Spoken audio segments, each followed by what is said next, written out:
வாழ்க வளமுடன். ஓம் நமச்சிவாய. அனைத்து தமிழ் உள்ளங்களுக்கும் வணக்கம். நாம் இந்த பதிவில் பெயர்ச்சி அடையும் குரு பகவான் உங்கள் ராசிக்கு என்னென்ன சுப மற்றும் அசுப பலன்களை தரப்போகிறார், அதற்கான பரிகாரம் என்ன என்பதனை பற்றி விரிவாக காண்போம். உங்கள் வாழ்வில் வளமும் நலமும் செல்வ செழிப்பும் பெற எல்லாம் வல்ல இறைவனை உளமாற வேண்டி விரும்பி கேட்டுக்கொள்கிறேன். ஒருவரின் ஜாதகத்தில் எந்த கிரகம் உங்களுக்கு சாதக பலன் தருதோ இல்லையோ, ஆனால் குரு கிரகத்தின் நற்பலன்களை கொண்டவர்கள் சிறிது கஷ்டத்தை சந்தித்தாலும் வாழ்க்கையில் முன்னேறி விடுவார்கள். நவ கிரகங்களில் குரு பகவான் மங்கள கிரகமாக விளங்கி வருகிறார். ஜோதிட சாஸ்திரத்தில் குரு பகவானுக்கு தேவர்களின் குரு என்ற அந்தஸ்தும் வழங்கப்பட்டுள்ளது. இவர் நல்ல பலன்களை அளிக்கும் கிரகமாக கருதப்படுகிறார். திருமணம், மகிழ்ச்சி, குழந்தைகள், நல்ல அதிர்ஷ்டம், அறிவு, கல்வி, பேச்சாற்றல், மரியாதை, நல்ல ஒழுக்கம் ஆகியவற்றுக்கு இவர் காரணியாக உள்ளார். ஒருவரது ஜாதகத்தில் குரு பகவான் நல்ல இடத்தில் இருந்தால் அவர் வாழ்வில் மிகுந்த மகிழ்ச்சியையும் செழிப்பையும் பெறுகிறார். அவர் வெற்றியின் உச்சம் தொடுவதை யாராலும் தடுக்க முடியாது. குருவின் அருள் பெற்ற நபர்களுக்கு அறிவாற்றல் மேம்பட்டு சமூகத்தில் நல்ல கௌரவமும் பெற்றிருப்பார்கள். 12 ஆண்டுகளுக்கு பிறகு குரு பகவான் ரிஷப ராசியில் பிரவேசிக்க உள்ளார். ஜோதிடத்தில் முக்கிய கிரக பெயர்ச்சிகளில் ஒன்றாக கருதப்படுவது குரு பெயர்ச்சி. இந்த ஆண்டு குரு பெயர்ச்சி 2024 மே 1ஆம் தேதி நடக்க உள்ளது. குருவின் அமைப்பும் குருவின் பார்வையும் எப்படிப்பட்ட பலனை அள்ளித்தரும் என்பதை தெரிந்து கொள்வோம். கால சக்கரத்தில் தனுசு, மீன ராசிகளுக்கு அதிபதியான குரு பகவான் தற்போது மேச ராசியில் சஞ்சாரம் செய்து வருகின்றார். இவர் 2024ஆம் ஆண்டு மே மாதம் 1ஆம் தேதி நண்பகல் 12:59 மேச ராசியில் உள்ள கிருத்திகை 1ஆம் பாதத்தில் இருந்து ரிஷப ராசியில் உள்ள கிருத்திகை 2ஆம் பாதத்திற்கு பெயர்ச்சியாக உள்ளார். குரு பெயர்ச்சி பெறும் ஸ்தானத்தை விட குருவின் 5, 7, 9ஆம் பார்வை பெறக்கூடிய ராசிகள் மிகவும் சிறப்பான பலன்களை பெற்றிடும் என்பது ஜோதிட விதி. 2024ஆம் ஆண்டில் நடக்கும் குரு பெயர்ச்சியின் தாக்கம் அனைத்து ராசிகளிலும் இருக்கும். எனினும் சில ராசிகளுக்கு குருவின் இந்த மாற்றம் பலவித நற்பலன்களை அளித்தரும். இவர்கள் எடுத்த காரியங்கள் அனைத்திலும் வெற்றி பெறுவார்கள். நீண்ட நாட்களாக நடக்காமல் இருந்த பல விஷயங்கள் குரு பெயர்ச்சிக்கு பிறகு வெற்றிகரமாக நடந்து முடியும். இவர்களுக்கு அதிர்ஷ்டத்தின் ஆதரவு முழுமையாக இருக்கும். இந்த குரு பெயர்ச்சியானது ஒரு சில ராசிக்காரர்களின் வாழ்வை புரட்டி போட போகிறது. துரோகத்தால் பிரிந்த கணவன் மனைவி, சகோதர சகோதரி உறவு ஒன்று சேர போகிறது. நட்பு என்னும் நஞ்சால் உங்கள் உறவை பிரித்த துரோகியை இனம் கண்டு உண்மையான உறவு யார் என்பதனை அறிந்து கொள்வீர்கள். நஷ்டம் மட்டுமே பார்த்த வியாபாரிகள் திடீர் லாபத்தை அடைய உள்ளீர்கள்.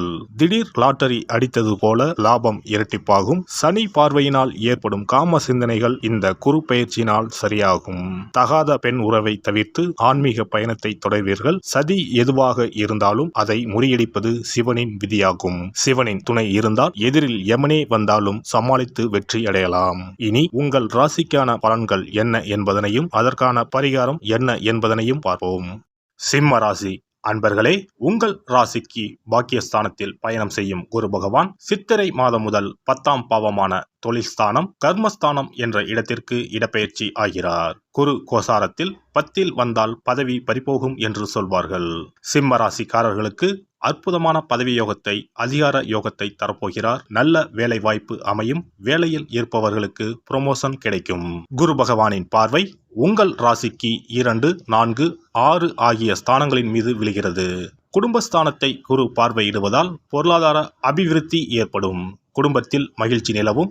சொல்லும் செயலும் நிறைவேறும். இதுவரை கொடுத்த வாக்குறுதிகளை நிறைவேற்றி விடலாம். பணம், பொன் பொருள் சேர்க்கை ஏற்படும். சண்டை போட்டு பிரிந்த தம்பதியினர் ஒன்று கூடுவார்கள். வரவேண்டிய பாக்கிகள் வசூலாகும். புதிய முயற்சிகள் கைகூடும். குரு பகவான் தன்னுடைய 7ஆம் பார்வையால் சுகஸ்தானம் என்ற 4ஆம் பாவத்தை பார்க்கிறார். தாயார், வீடு, வாகனம் ஆகிய ஸ்தானத்தை பார்ப்பதால் புது வீடு கட்டி குடிபோகலாம். வண்டி வாகனம் வாங்கும் யோகமும் கைகூடி வரும். நீண்ட நாட்களாக வாட்டி வதைத்த நோய்கள் நீங்கும். உடல் ஆரோக்கியம் அதிகரிக்கும். நீண்ட நாள் கனவுகள் பூர்த்தியாகும். தன்னுடைய 9ஆம் பார்வையாக குரு உங்கள் ராசிக்கு 6ஆம் பாவத்தை பார்ப்பதால் எதிரிகள் நண்பர்கள் ஆவார்கள். கடன்கள், கோர்ட் வழக்குகள் முற்றிலும் அகலும். புதிய முயற்சிகள் கைகூடும். தொழிலில் அபிவிருத்தி ஏற்படும். வியாபாரம் தொழில் வளர்ச்சி பெறும். பெண்களுக்கு திடீர் கோபங்கள் உண்டாகலாம். நிதானமாக இருப்பது நல்லது. புத்தி சாதுரியத்தால் எதையும் சமாளிப்பீர்கள். அரசியல்வாதிகள் போட்டி பொறாமைகளை எதிர்கொண்டாலும் மக்களின் ஆதரவை பெற முடியும். கட்சிகளில் உள்பூசல்கள் ஏற்பட்டாலும் உங்களின் வார்த்தைகளுக்கு மதிப்பும் மரியாதையும் உயரும். நினைத்த காரியங்களை நிறைவேற்றிக் கொள்ள முடியும். எதிலும் சற்று சிந்தித்து செயல்படுவது நல்லது. கலைத்துறையினருக்கு வாய்ப்புகள் சற்று தாமதமாக கிடைத்தாலும் நல்ல வாய்ப்புகளாக அமையும். வெளியூர் வெளிநாட்டு பயணங்கள் உற்சாகத்தை ஏற்படுத்தினாலும் உடல்நலக் குறைவுகளையும் உண்டாக்கும். மாணவர்களுக்கு திறமையாக செயல்பட்டு கல்வியில் முன்னேற்றம் காண்பீர்கள். கூடுதல் நேரம் படிக்க வேண்டி இருக்கும். நட்சத்திர பலன்கள். மகம். இந்த குறுப்பெயர்ச்சியால் உறவினர்கள் வகையில் தவிர்க்க முடியாத சுப செலவுகளை சுமக்க நேரும். முக்கியமான பயணமும் முக்கிய பிரமுகர்களின் சந்திப்பும் உண்டாகும். அது உங்கள் எதிர்காலத்துக்கு நல்ல அஸ்திவாரமாக இருக்கும்.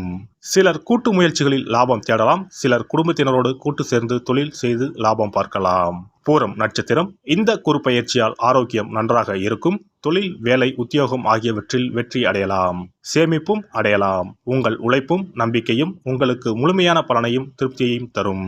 எதிர்ப்பும் இடையூறும் ஒருபுறம் இருந்தாலும் உங்களின் தன்னம்பிக்கையாலும் தைரியத்தாலும் அவற்றை போராடி எதிர்த்து நின்று வெற்றி கொள்வீர்கள். உத்திரம் நட்சத்திரம். இந்த குறுப்பெயர்ச்சியால் கடமைகளை காப்பாற்றுவீர்கள். பொருளாதாரத்தில் பிரச்சனை இருக்காது என்றாலும் வைத்திய செலவும் அல்லது வீண் விரய செலவும் தவிர்க்க முடியாததாக இருக்கும். அதனால் சில சமயம் விரக்தி ஏற்படலாம். ஜாதக தசாபுக்தியை அனுசரித்து தேவையான பரிகாரங்களை செய்து கொள்வதால் மனதில் ஆறுதலும் நம்பிக்கையும் உண்டாகும். தொழில், வியாபாரம், உத்தியோகத்தில் பிரச்சனைகள் இருக்காது.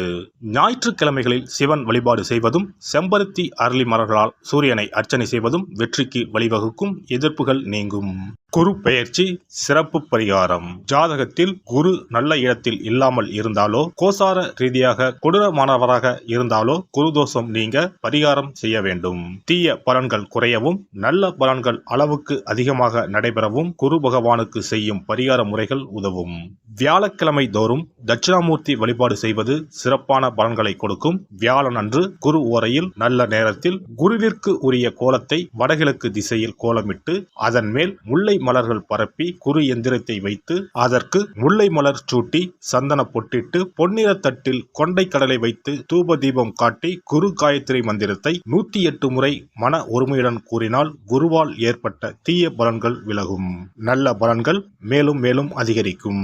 வியாழக்கிழமை அன்று வீட்டில் நெய் தீபம் ஏற்றி வழிபடுதல். குருவுக்கு உரிய வஸ்திரம் தானியம் கொண்டு வழிபடுதல் நல்லது.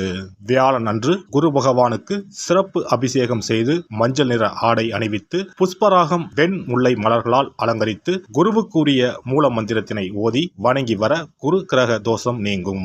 மஞ்சள் நிற ஆடையை உடுத்துவது, புஷ்பராக மணியை அணிவது, மஞ்சள் நிற ஆடை, கடலை, தானியம் ஆகியவற்றை தானம் செய்வது, வியாழக்கிழமைகளில் விரதங்களை மேற்கொள்வது ஆகியவற்றால் குருதோஷ பரிகாரங்களை செய்யலாம். உங்களால் முடிந்த அளவிற்கு ஏழை எளியோருக்கு தானம் தர்மம் செய்தால் வாழ்க்கையில் அமைதி கிடைக்கும். தினந்தோறும் அல்லது வாரத்தில் ஒரு முறையாவது பசுமாட்டிற்கு அகத்திக்கீரை, அருகம்புல், வாழைப்பழம் போன்றவற்றை உணவாக கொடுத்து வருவது ஜாதகத்தில் இருக்கின்ற குரு பகவானின் நிலையை மிக விரைவில் வலிமைப்படுத்தக்கூடிய ஒரு சிறப்பு பரிகாரமாக கூறப்படுகிறது. ஜாதகத்தில் குரு வலிமை இழந்திருக்கும் நிலையில் வியாழக்கிழமைகளில் அவருக்கு உரிய மஞ்சள் நிறத்தில் இருக்கும் லட்டுகளை வாங்கி தட்சிணாமூர்த்திக்கு நைவேத்தியம் செய்து கோவிலுக்கு வரும் பக்தர்களுக்கு வழங்குவதும் மங்களகரமான மஞ்சள் நிற பொருட்களை பிறருக்கு தானம் கொடுப்பதும் சிறந்த பரிகாரங்களாகும். குரு பகவானின் பரிபூர்ணமான அருள் கிடைக்க கோவில்களில் நடைபெறும் யாக பூஜைகளுக்கு தேவையான பொருட்களை வாங்கி தரலாம். ஒரு முறையாவது ஆலங்குடி சென்று குரு பகவானை வழிபாடு செய்து வாருங்கள். அல்லது தஞ்சாவூர் அருகே இருக்கக்கூடிய திட்டைக்கு சென்று ராஜகுருவாக இருக்கும் குரு பகவானை வணங்கினால் மலையளவு இருக்கக்கூடிய கஷ்டங்கள் கூட கடுகளவு குறையும். குலதெய்வ வழிபாடு நன்மை பயக்கும். முடிந்தால் மாதம் ஒரு முறை குலதெய்வ கோவிலுக்கு சென்று வழிபட்டு வருவது நல்லது. ஒரு முறை திருச்செந்தூர் சென்று முருகப்பெருமானை வழிபட்டு வந்தால் இந்த குறுப்பெயர்ச்சி சிறப்பான பலன்களை தரும்.